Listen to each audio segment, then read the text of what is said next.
listening to the best of inspirational music and conversation radio. Brand new day with Emily Blue right here on We Talk Radio.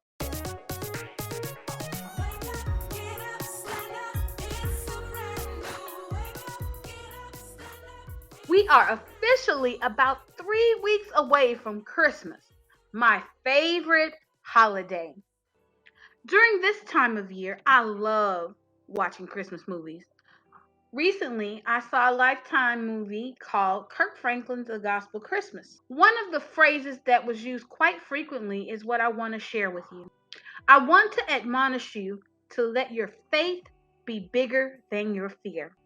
I feel like to really get a grasp on how this applies, first you must be super transparent about your fears. Maybe you have things in your life that have terrified you, broken your spirit through sadness or anxiety, or brought an anger you didn't even know you were capable of. Take a minute and think deeply about the thing or the things in your life that have caused you the greatest amount of fear. Focus for a moment on that time of fear. Remember how it felt in the pit of your stomach. In that moment, was your faith bigger than your fear? For many of us, our fears grip us, maybe even immobilize us for a time. Maybe it took a few minutes or hours. Maybe it took months. Or maybe you are still struggling daily to get past that fear, anxiety, or sorrow. But here's what I know. I know if you are on your feet, if you are showing up for your life, if you still claim that the message of Jesus Christ as one of the foundational truths of your life, even after the hurt that you struggle to understand, then your faith is bigger than your fear. You know that what Satan intended to destroy, God will use for good, even if we don't actually ever get to see that played out. You know that God has a plan for your life to prosper you and not harm you. You know that God hears you when you cry out, that His love holds us and comforts us, that His word is a light to our path, and that He is our strength. All of this is not to say, even after the fact fear won't creep in, that some mornings you won't cry or momentarily find it hard to breathe, or that you will even face more terrifying situations. We choose faith over fear in our lives because of 1 John 4:18. There is no fear in love. So yes, let your faith be bigger than your fear. It's a great saying, a perfect slogan, but it's more than just a great saying. It's how we face these moments of fear. It's how we move forward, pressing toward the goal for the upward call of God in Christ Jesus. When you're afraid of something, stare it down. That's right. Like this. 1 Corinthians 13:13 declares, "And now abide faith, hope, love, these three, but the greatest of these is love." These three, faith, hope, love, is the theme for December. The Christmas holidays are just around the corner, and it's easy for us to get caught up in the hustle and bustle of all of our holiday busyness.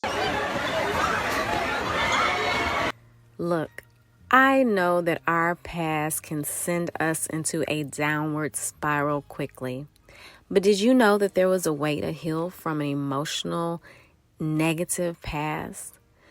Yes, there is. As I'd been thinking a little bit about past mistakes lately, and actually it pops up in my mind often, those past mistakes, whether it be mine or those that family members encountered that may impact the way they react to certain situations.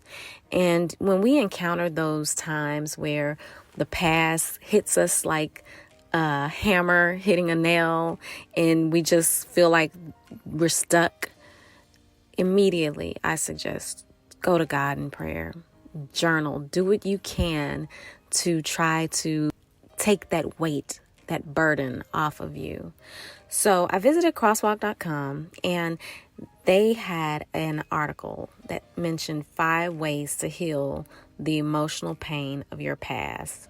Number 1, regardless of your past, realize your story matters. Think of your history as preparation. Some people hide family stories and live in shame.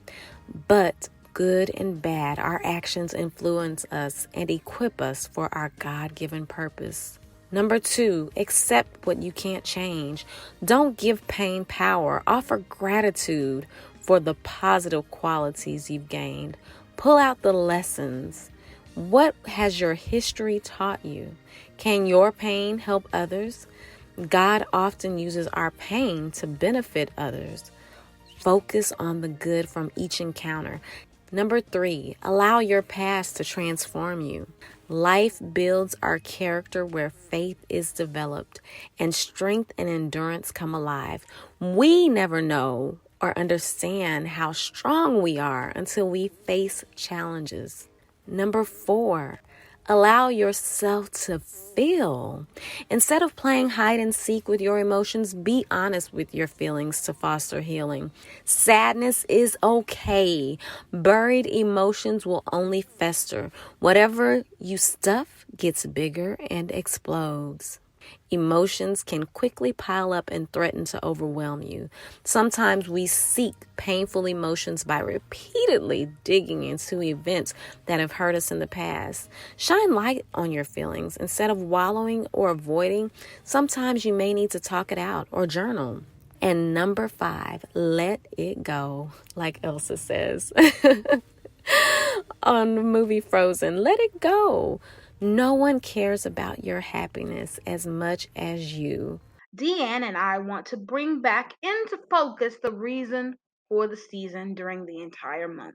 We hope that you will be richly blessed and filled with the hope and joy of this season and always.